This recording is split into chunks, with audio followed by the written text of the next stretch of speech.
ये कहानी है एक मजदूर की। छगन सेठ लाल चंद जी के खेतों में काम किया करता था। सेठ लाल चंद का खेत गांव में सबसे बड़ा खेत था और वहाँ कई मजदूर काम किया करते थे। दिन के अंत में सेठ लाल चंद अपने मजदूरों को उनका मेहनताना दिया करते थे। वैसे तो सेठ लाल चंद बहुत अच्छे थे, लेकिन उन्होंने मजदूर पर निगरानी रखने के लिए कालिया को रखा था। अरे ओ कमला, कब से देख रहा हूँ वहीं बैठी हो। इतना आराम करोगी तो मजदूरी नहीं मिलेगी, समझी? अरे भाई, मेरी तबीयत खराब है। वो सब मैं नहीं जानता, काम पे आई हो तो काम करो। कालिया अक्सर मजदूरों को खरी खोटी सुनाया करता था। एक दिन की बात है, छगन एक हाशिए से फसल काट रहा था कि उसका ध्यान भटका और उससे हाशिया लग गया। कुछ मजदूर उसकी ओर दौड़े। एक औरत ने उसकी मलहम पट्टी की और फिर सारे मजदूर काम करने लगे। कुछ देर बाद कालिया आया। अरे छगन, क्यों बैठा है तू? भाई, उसके हाथ में चोट लग गई है हाशिए से। काम पे तो ध्यान होता नहीं है और मजदूरी पूरी चाहिए इन लोगों को। अब इनकी मलहम पट्टी का भी खर्च झेलो। एक दिन सेठ को कंगाल बना के छोड़ेंगे ये। कालिया की खरी खोटी सुनकर छगन को गुस्सा आ गया। वो बिना कुछ बोले घर निकल गया। घर पहुंचकर उसने अपनी पत्नी को सारा माजरा बताया। बेचारी चोट देखकर रोने लगी। अरे पगली, तू क्यों रो रही है? कुछ दिनों में ठीक हो जाएगी। ये चोट तो ठीक हो जाएगी, लेकिन उसका क्या जो कालिया आपको हमेशा बातें सुनाया करता है? उसका क्या, उसकी तो आदत ही है। मैं क्या बोल रही हूँ? क्या आप मजदूरी करना छोड़ नहीं सकते? मजदूरी नहीं करूँगा तो करूँगा क्या? हम मुर्गियाँ खरीद के अंडे बेच सकते हैं। और मुर्गियों के लिए पैसे कहाँ से आएंगे? मेरा क्या, बाप दादा विरासत में कोई खजाना थोड़ी ना छोड़ के गए हैं। माला ने अपने हाथों के दोनों कंगन निकाले और कानों की बालियां भी। गहने सिर्फ शोभा बढ़ाने के लिए नहीं, बल्कि जरूरत के समय काम आने के लिए भी होते हैं। नहीं नहीं, मैं ये नहीं ले सकता। माला की अधिक जिद करने पर छगन ने वो गहने ले लिए। छगन और माला बाजार गए और वहाँ उन्होंने वो गहने एक सोनार के पास गिरवी रख दिए और उन्हें 2000 रुपए मिल गए। फिर माला और छगन एक मुर्गी वाले के पास गए। भाई, एक मुर्गी कितने की है? वैसे एक मुर्गी 100 रुपए की है, लेकिन अगर आप 10 मुर्गियाँ लो तो मैं एक मुर्गी मुफ्त में दे दूंगा। अरे वाह! छगन ने व्यापारी को 1000 रुपए दिए और व्यापारी ने एक बड़ी सी टोकरी में 10 मुर्गियाँ और एक मुर्गा भर दिया। छगन और माला घर आए और फिर उन्होंने बैम्बू के टुकड़ों से मुर्गियों के लिए एक घर बनाया। मुर्गियों को अंदर खेलता कूदता देख माला और छगन बहुत खुश थे। अगले दिन माला ने सभी मुर्गियों के अंडे इकट्ठे किए। छगन उन अंडों को एक व्यापारी के पास ले जाता और उसे 10 अंडों के 30 रुपए मिला करते। ये उनका रोज का सिलसिला था। एक महीना बीत गया और आज छगन अपनी महीने की आमदनी गिन रहा था। एक दिन का 30 रुपए, मतलब महीने का 900 रुपए। और आपको मजदूरी मिलती थी 500 रुपए। मैं सोच रहा हूँ कुछ पैसे जोहरी को दे आऊं। नहीं नहीं, जो पैसे ज्यादा हैं उनसे और मुर्गियाँ खरीद लाएंगे। इससे और ज्यादा मुनाफा होगा। छगन ने माला की बात मान ली और वो व्यापारी से 5 मुर्गियाँ खरीद लाया। अब उन्हें रोज 15 अंडे मिला करते थे। ये देख माला बहुत खुश थी। अगले महीने जब छगन वापस हिसाब करने बैठा तो हर दिन का 45 रुपए, मतलब महीने का 1350 रुपए। अरे बाप रे! अब छगन को गणित समझ आ गया। अब अगले 3 महीने तक छगन 10-10 मुर्गियाँ खरीदता रहा। अब कुल मिलाकर छगन के पास 50 मुर्गियाँ थीं।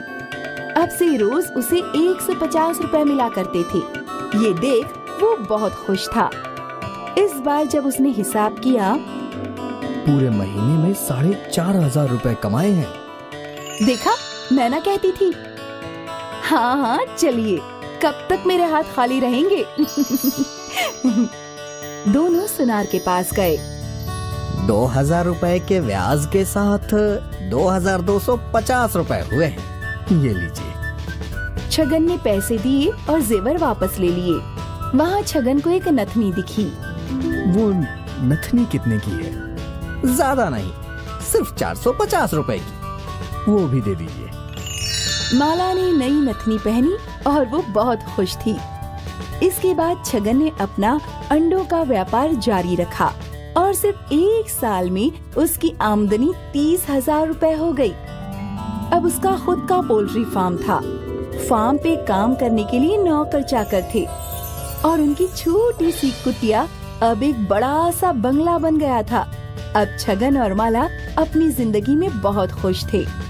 सिर्फ 1 साल पहले छगन एक मजदूर था और अब वो एक पोल्ट्री का मालिक। अगर माला जिद ना करती तो अब भी छगन मजदूर ही होता। इसीलिए बच्चों, कहते हैं कि सफलता के लिए सिर्फ एक अवसर की जरूरत है, जैसे छगन को मिला और वो सिर्फ 1 वर्ष में सफल हो गया।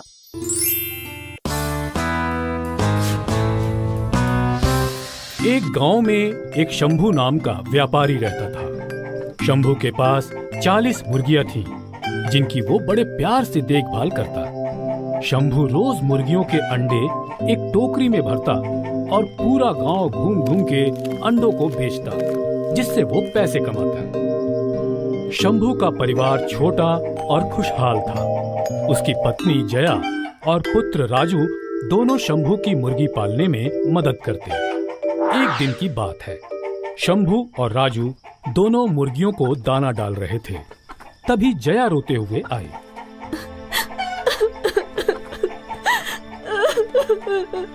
क्या हुआ? तुम क्यों रो रही हो? मेरे मायके से खबर आई है, माँ की तबीयत बहुत खराब है।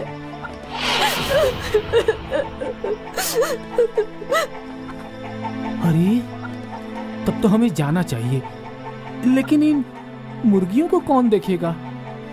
पापा, मुर्गियों का ख्याल मैं रखूंगा। आप दोनों जाइए और नानी माँ को देख आइए। पर बेटा, तुम कैसे अकेले रहोगे? पापा, अब मैं बड़ा हो गया हूँ। अब मैं अपना भी ख्याल रख सकता हूँ और इन मुर्गियों का भी। राजू संभाल लेगा, आप मेरे साथ चलिए। ठीक है। पत्नी के आग्रह पर शंभू मुर्गियों को राजू के भरोसे छोड़ अपने ससुराल निकल पड़ता है। यहाँ शंभू को राजू की चिंता सता रही थी और वहाँ राजू बेफिक्र होकर मुर्गियों के अंडे इकट्ठे कर रहा था। थोड़ी देर में उसने बहुत सारे अंडे इकट्ठे कर लिए और राजू बहुत खुश हुआ। मैंने बहुत सारे अंडे इकट्ठे कर लिए, अब चलकर इन्हें बेचता हूँ। अंडे बेचने के इरादे से राजू एक टोकरी लेकर निकल पड़ा। थोड़ी दूर चलते ही उसे अपनी पहली ग्राहक पड़ोस में रहने वाली काकी मिली। क्या हुआ राजू, आज तुम? शंभू भैया कहाँ हैं? पापा मम्मी के साथ नैनीहाल गए हैं। नानी माँ की तबीयत खराब है। चलो ठीक है।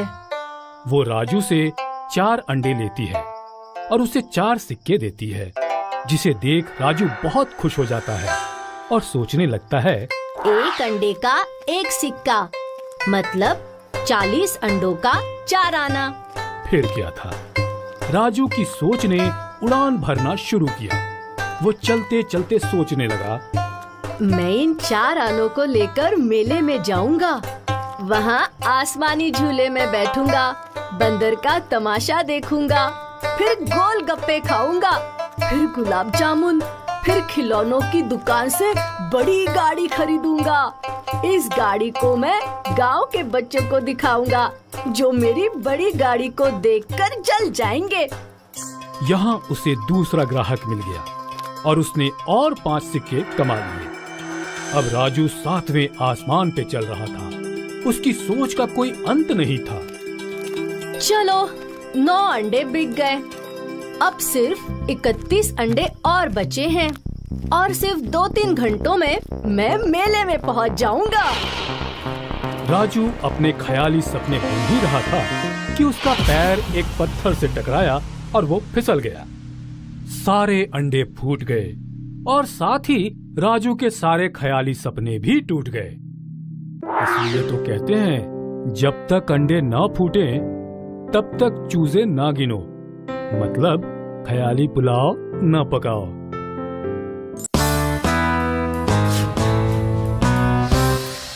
लाजपुर नाम का एक गांव था जहां राकेश नाम का एक ऑमलेट बेचने वाला रहता था। राकेश अपने ठेले पर ऑमलेट और उबले हुए अंडे बेचता था। राकेश की गोल मटोल आकृति और अंडे का धंधा होने के कारण गांव के लोग उसे मजाक में अंडा कहकर बुलाते थे। अंडा भैया, जरा 2 ऑमलेट और 2 उबले हुए अंडे लगा देना।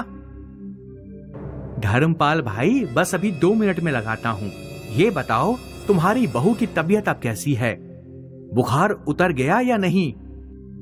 हाँ, पिछले कुछ दिनों से थोड़ा आराम तो है। मुझे तो ये भी नहीं पता कि असलियत में बीमार है या बीमारी का नाटक कर रही है। इन पत्नियों का कोई भरोसा नहीं अंडा भाई।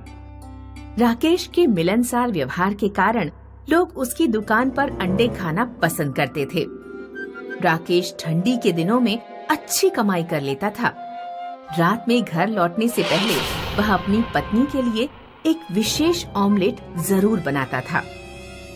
नंदिनी, लो, सबसे अंत में प्यार से बनाया गया ऑमलेट सिर्फ तुम्हारे लिए। थैंक यू अंडा जी। अब कम से कम तुम तो मेरे नाम का मजाक मत बनाओ। ज्यादा अमीर ना होते हुए भी राकेश खुशहाल जीवन बिताता था। राकेश के पड़ोस में पंकज नाम का एक चाट बेचने वाला रहता था। पंकज बहुत आलसी था। किसी दिन चाट का ठेला लगा लेता तो किसी दिन पड़ा पड़ा सोता रहता। उसकी पत्नी उसे लात मार मार कर जगाती थी। अरे ओ राजकुमार, उठ जाओ, आज घर में खाने को कुछ नहीं है। अगर मुझे पता होता कि तुम इतने आलसी हो तो कभी मैं तुमसे शादी नहीं करती। पंकज अगर नहीं उठता तो उसकी पत्नी उसके मुंह पर भैंस का गोबर डाल देती थी, क्योंकि मुंह धोने के बहाने तो तुम उठ भी जाओगे, वैसे तो उठने वाले नहीं हो। जरा अपने पड़ोसी अंडा भैया को देखो, मात्र ऑमलेट बेच बेच कर ही घर संभलवा लिया। हमारा घर अभी भी वैसा ही खस्ता हाल है। अभी जब बरसात आएगी तो लिंटर टपकने लगेगा, फिर तुम्हें ही पानी के नीचे सुलाऊंगी। पंकज राकेश के सामने ही अपना चाट का ठेला खड़ा करता है। वह चाट बनाने के लिए 3-4 दिन पुराने बचे हुए छोले का इस्तेमाल करता। चाट में बहुत बुरी महक आ रही है, इसका स्वाद भी खट्टा लग रहा है। तुमने ही तो खट्टी खटाई डालने को कहा था, अब चाट खट्टी नहीं तो क्या मीठी लगेगी? मैं नहीं खा रहा इस चाट को, इससे अच्छा तो अंडा भैया की ऑमलेट खा लेता हूँ। पंकज के खराब माल और अकड़ू स्वभाव के कारण ग्राहक उसके ठेले पर रुकते ही नहीं थे। वे उसका ठेला छोड़कर राकेश की दुकान पर अंडे खाने चले जाते। एक रात पंकज जब घर पहुंचा तो उसकी पत्नी बोली, आज 2-4 रुपए कमाए या नहीं? मुझे पैसे दो, सब्जी लेकर आनी है।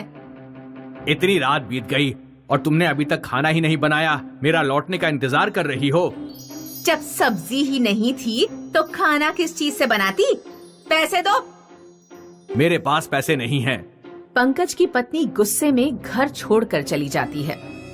ये सब उस अंडे की वजह से हो रहा है। अगर वो मेरा पड़ोसी ना होता और मेरे सामने अपना ठेला ना लगा रहा होता तो ग्राहक मजबूरी में मेरी चाट खाते, चाहे मैं कितना भी पुराना माल इस्तेमाल करता। अंडे के धंधे का कचूमर निकालना पड़ेगा। एक रात जब राकेश और उसकी पत्नी शादी में गए हुए थे तो पंकज उनके घर में घुस गया। उसने राकेश के घर पर रखे सैकड़ों अंडे के ट्रे ठेले पर रखे और पूरा ठेला पहाड़ी पर ले जाकर सीधे खाई में फेंक दिया। राकेश अगले दिन जब शादी से लौटा तो उसने देखा कि सारा माल और ठेला गायब है। राकेश और उसकी पत्नी ने सोचा कि उनके घर डाका पड़ गया। दोनों बेचारे पूरे दिन दरवाजे पर बैठकर रोते रहे। सुनिए जी, इस तरह हाथ पर हाथ रखकर बैठे रहने से कुछ नहीं होगा। चलिए चलकर ठेला ढूंढते हैं, क्या पता कहीं कोई सुराग या निशानी मिल जाए। दोनों लोग माल और ठेले की तलाश में इधर उधर भटकने लगे। वे रात होने पर भी गांव में भटकते रहे, लेकिन उन्हें कुछ भी नहीं मिला। आखिरकार जब वे निराश होकर घर लौट रहे थे तो उन्हें जंगल से ऐसी आवाज आई कि जैसे कोई बड़ा पत्थर जमीन पर गिर गया हो। दोनों जंगल में गए तो उन्होंने देखा कि एक विशाल अंडा कहीं से जमीन पर गिरा है। इतना बड़ा अंडा तो मैंने आज तक नहीं देखा। इसके आकार को देखकर लगता है कि ये किसी बहुत बड़ी मुर्गी का अंडा है। राकेश ने एक बड़ी सी ट्रॉली का इंतजाम किया और अंडे को अपने घर ले आया। अंडा तो हम ले आए, लेकिन इतने बड़े अंडे का इस्तेमाल क्या होगा? अगर इसे तोड़ा गया तो इसका सारा तरल बाहर निकल आएगा। इसे पूरा तोड़ना बेवकूफी होगी। राकेश सीढ़ी से अंडे के ऊपर चढ़ा और उसने छेनी और हथौड़े से अंडे में एक छोटा सा छेद किया। अंडे में छेद होते ही उसका तरल फव्वारे की तरह बाहर निकलने लगा। राकेश ने अंडे पर एक पाइप और टंकी लगा दी। पाइप और टंकी के सहारे से अंडे का तरल जरूरत के हिसाब से बाहर निकाला जा सकता था। राकेश ने दोबारा अपना धंधा शुरू किया। दूर दूर गांव के लोग इतने बड़े अंडे का ऑमलेट खाने के लिए आने लगे। राकेश का मुनाफा पहले से भी 2 गुना हो गया। लोग अंडा खाने नहीं बल्कि देखने भी आते थे। उधर पंकज राकेश की बढ़ती कमाई देखकर जलकर राख हो जा रहा था। बड़ा अंडा, इसे भी खाई में फेंक दूंगा। राकेश और उसकी पत्नी सुबह अधियारे ही उठ जाते थे। एक दिन पंकज उनके घर कुछ सुबह सुबह पहुंच गया। उसने राकेश और उसकी पत्नी पर बेहोश करने वाला स्प्रे छिड़क दिया। राकेश और उसकी पत्नी बेहोश होकर गिर गए। फिर पंकज ट्रैक्टर और ट्रॉली से विशाल अंडे को पहाड़ी पर ले गया। इतने बड़े अंडे को खाई में फेंकने से पहले इसे कुल्हाड़ी से फोड़कर देखूंगा। इसे फोड़ने में बहुत मजा आएगा। पंकज ने जोर से अंडे में कुल्हाड़ी मारी। अंडे से पानी का इतना तेज प्रेशर निकला कि पंकज के पांव जमीन पर टिके नहीं रह सके और वह खाई में गिरकर मर गया। रेगिस्तान के पास कनिष्कपुर नाम का एक गांव था। गांव में भयानक गर्मी पड़ती थी और पानी की बहुत किल्लत थी। पूरे गांव में सिर्फ एक ट्यूबवेल था, जिस पर सुबह शाम सिर्फ 2 घंटे के लिए पानी आया करता था। इसलिए ट्यूबवेल पर पानी की लंबी लाइन रहती थी। गांव में मुरारी नाम का एक डबल रोटी बेचने वाला रहता था। उसे सुबह सुबह गांव में डबल रोटी बेचने जाना होता था, इसलिए वह ट्यूबवेल पर हमेशा देरी से पहुंचता और उसे लंबी लाइन के सबसे आखिर में लगना पड़ता। लो देखो गांव वालों, मुरारी आज फिर से सबसे देर से आया है। इसका नंबर आने तक ट्यूबवेल में पानी आना भी बंद हो जाएगा। एक दिन गांव में कहीं दूर से चलता हुआ एक बूढ़ा आदमी आया। उसके सफेद बाल और चेहरे की झुर्रियां बता रही थी कि उसकी उम्र 100 से ऊपर है। बूढ़ा आदमी पसीने से तरबदर और गर्मी से बेहाल था। उसने ट्यूबवेल पर लाइन में खड़े लोगों को देखा। गांव का एक आदमी ट्यूबवेल से मटका भरकर ला रहा था। बूढ़े आदमी ने उससे पानी मांगा। बेटा, जरा 2 घूंट पानी पिला दोगे? बहुत प्यास लग रही है। नहीं बाबा, मैं सुबह 4 बजे से लाइन में लगा हूँ। बड़ी मुश्किल से पानी मिल पाया है। मेरे घर पर सब प्यासे हैं। बूढ़े आदमी ने दूसरे आदमी से पानी मांगा। उसने भी पानी देने से इनकार कर दिया। जितने भी लोग ट्यूबवेल से पानी का मटका भरकर लाते, बूढ़ा आदमी उनसे पानी मांगता, लेकिन सभी ने बूढ़े आदमी को पानी की किल्लत के बारे में बताया और पानी देने से इनकार कर दिया। मुरारी की हमेशा की तरह सबसे अंत में ट्यूबवेल पर पानी भरने की बारी आई। मुरारी का मटका 1/3 ही भर पाया कि तभी ट्यूबवेल का पानी चला गया। लगता है आज इतने से ही संतुष्टि करनी पड़ेगी। मुरारी जब मटका लेकर लौटने लगा तो बूढ़े आदमी ने उससे भी पानी मांगा। बेटा, क्या 2 घूंट पानी पिला दोगे? बहुत प्यास लग रही है। मुरारी ने बूढ़े की आंखों में देखा तो उसे दया आ गई। उसने अपना घड़ा बूढ़े को दे दिया। बूढ़े आदमी ने घड़े से पानी अपने मुंह में डाला और वह सारा पानी पी गया। बूढ़े ने मुरारी को खाली घड़ा पकड़ाया, ढेर सारी दुआएं दी और चला गया। मुरारी जब घर पहुंचा तो उसकी पत्नी बोली, पानी इधर ले आओ, मुझे सब्जी बनानी है। आज पानी नहीं है। मुरारी ने पत्नी को सारी बात बताई। गांव वाले ठीक कहते हैं, तुम वास्तव में महामूर्ख हो। सारा पानी उस बूढ़े को दे आए, अब मैं सब्जी कैसे बनाऊं? वो बहुत प्यासा था। अगर मैं उसे पानी नहीं देता तो मैं खुद को माफ नहीं कर पाता। आज सब्जी रहने दो, सलाद खाकर ही काम चला लेंगे। अगले दिन मुरारी मटका लेकर ट्यूबवेल पहुंचा। सब लोग पानी लेकर जा चुके थे। मुरारी ने हमेशा की तरह सबसे अंत में पानी भरा। मुरारी के मटके में ट्यूबवेल से पानी की जगह सोना गिरने लगा। उसका पूरा मटका सोने से भर गया। मुरारी मटका लेकर भागता हुआ घर पहुंचा। उसकी पत्नी भी दौड़ती हुई उसकी तरफ चली आ रही थी। मुझे तुम्हें कुछ दिखाना है। ये देखो, ट्यूबवेल ने मेरा घड़ा सोने से भर दिया। मैं भी तुम्हें कुछ दिखाना चाहती हूँ, घर चलो। मुरारी ने देखा कि उसके घर पर रखे सारे खाली घड़े पानी से भर चुके हैं। मुरारी समझ गया कि यह सब उस बूढ़े आदमी के आशीर्वाद से हुआ है। पानी और धन संपत्ति को हम अकेले नहीं रखेंगे, इसे हम दूसरों को भी बांटेंगे। मुरारी ने गांव के लोगों को अपना पानी बांटा और गरीब लोगों को कुछ सोना भी दिया। गांव के मुखिया को जब ये बात पता लगी कि ट्यूबवेल सोना दे रहा है, मुरारी सबसे अंत में मटका भरता है, इसलिए शायद ट्यूबवेल उसे सोना देता है। मैं भी अपना पानी सबसे अंत में भरूंगा। मुखिया सुबह अंधेरे ही लाइन पर लग गया। अरे मुखिया जी, आज आप लाइन में क्यों लगे हैं? आपको तो बिना लाइन में लगे पानी भरने का अधिकार है। जाइए और पानी ले आइए। नहीं, आज से मैं भी लाइन में लगकर ही पानी लूंगा। लगातार 4 घंटे खड़े रहने के कारण मुखिया के पैर दर्द करने लगे, लेकिन सोना पाने के लिए वह खड़ा रहा। अंत में जब उसने अपना मटका भरा तो ट्यूबवेल से उसके मटके में सिर्फ कुछ बूंद पानी गिरा। सोना कहाँ है? इतनी देर में लाइन में खड़ा रहा सिर्फ इसलिए कि मुझे सोना मिल सके, और इस ट्यूबवेल ने मुझे सिर्फ पानी की कुछ बूंदें दी। लगता है ट्यूबवेल में कोई जादू नहीं। जादू जरूर मुरारी के मटके में होगा। मुखिया मुरारी के घर गया और मुरारी से बोला, अरे मुरारी भाई, सब ठीक ठाक तो है? हाँ चाचा, आपकी दुआ से सब कुछ अच्छा है।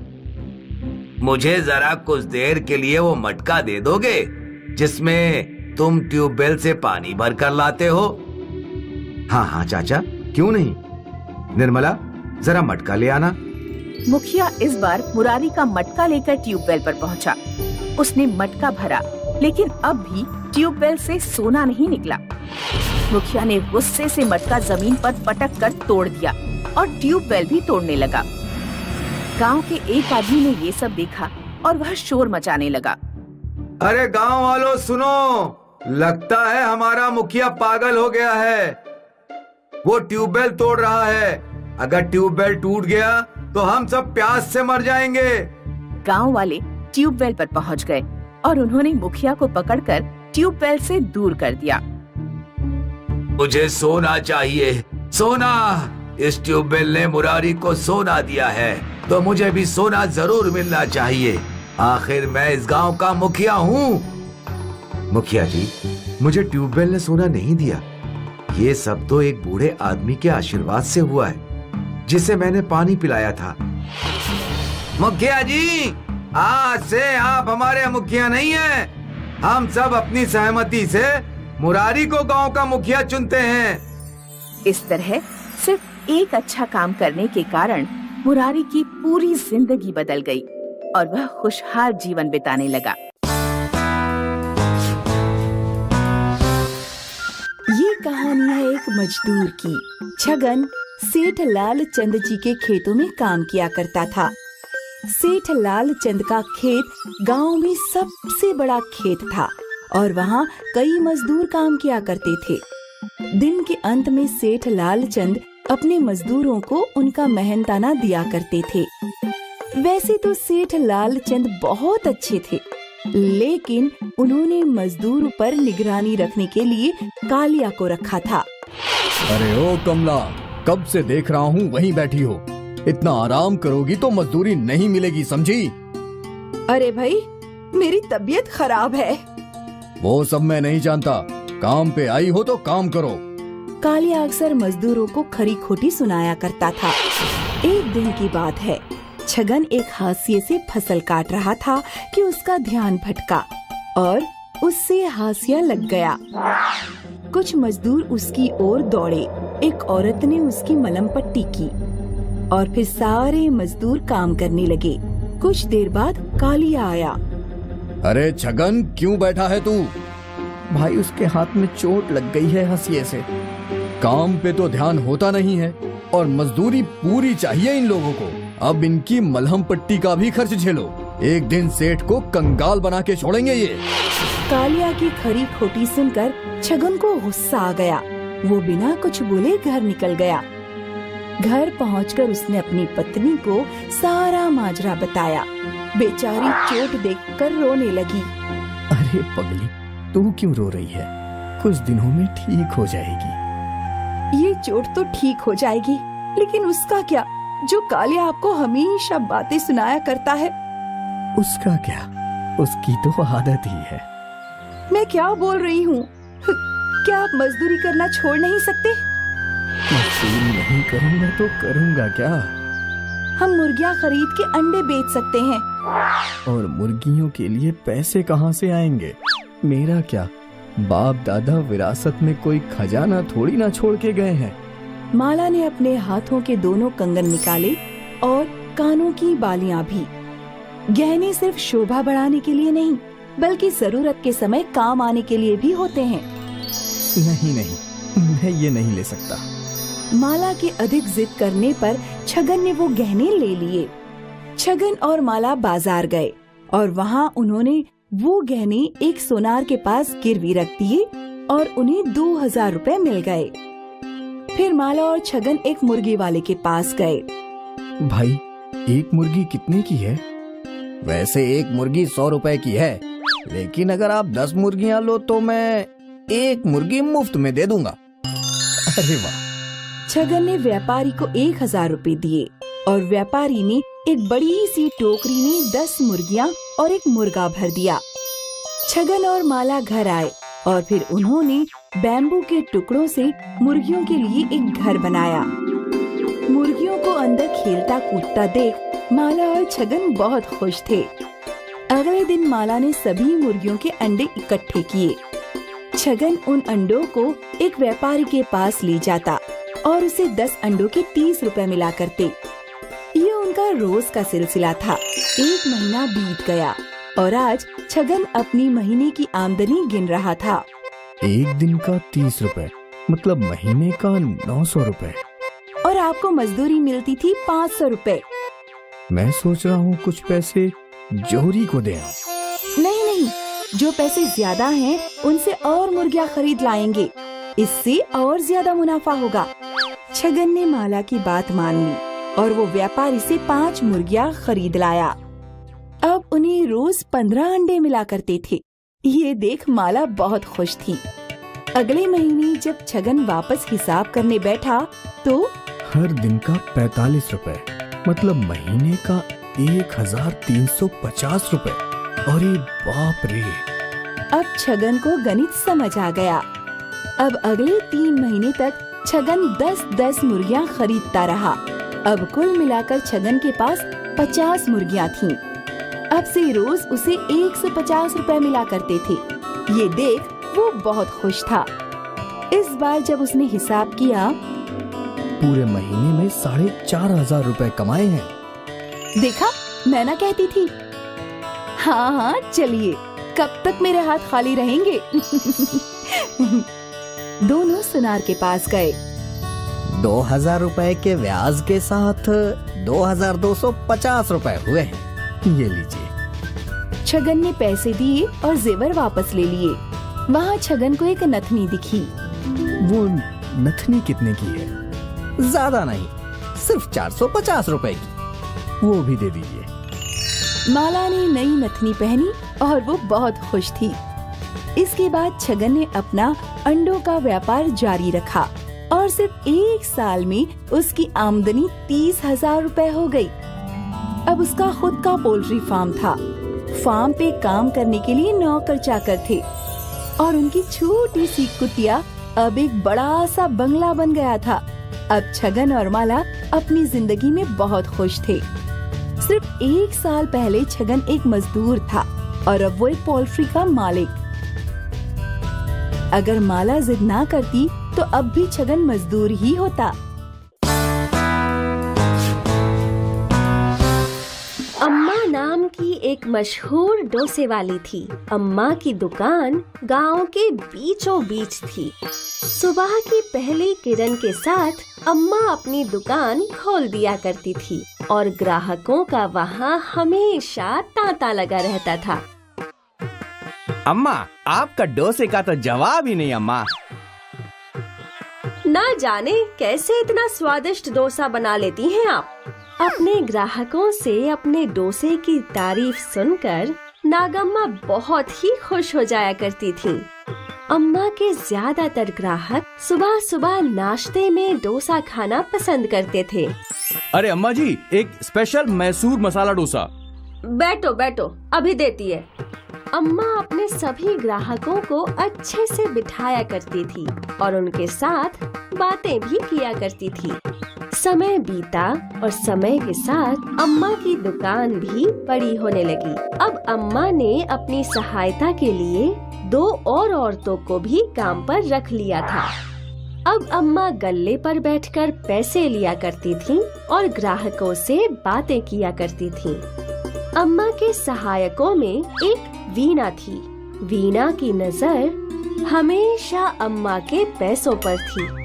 यहाँ हम दोनों हमेशा काम करते रहते हैं और वहाँ अम्मा को देखो, सिर्फ पैसे बटोरती रहती है। और हमें क्या मिलता है?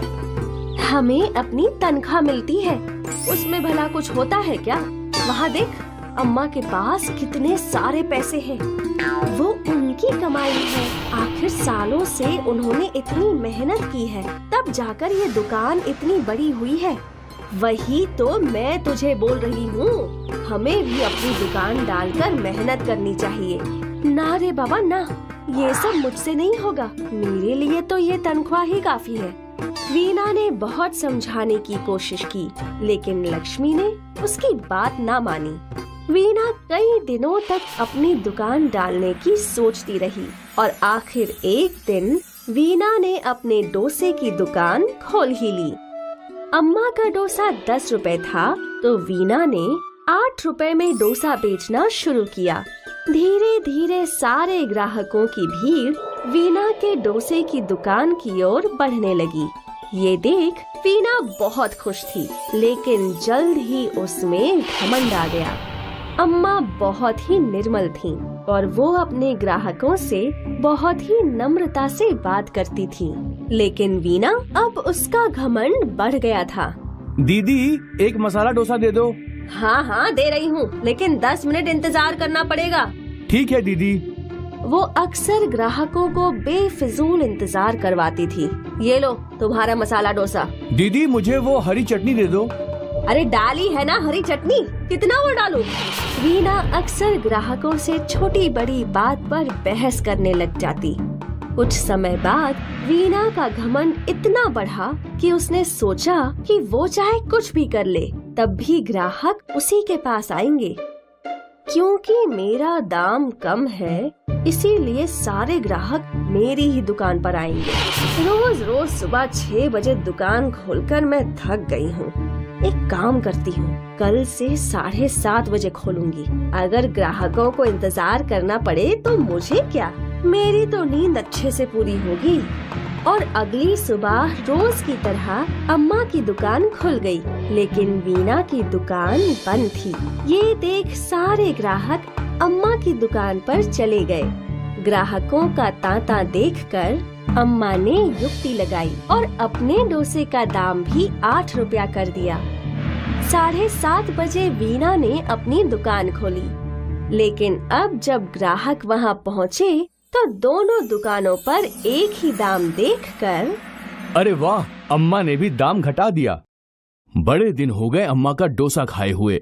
और फिर पूरा दिन ग्राहकों का तांता अम्मा की दुकान में ही था और यहाँ वीणा की दुकान में इक्का दुक्का ग्राहक आ रहे थे। वीणा मन ही मन जल रही थी और इस वजह से वो ग्राहकों पर चिल्ला बैठी, नहीं चाहिए तुम्हारा डोसा, तुम ही खाओ। सारे ग्राहक अम्मा की दुकान पर चले गए। आज अम्मा बहुत खुश थी क्योंकि एक बार फिर उनका व्यापार अच्छे से चल रहा था। लेकिन वीणा जलन के मारे अम्मा को कोस रही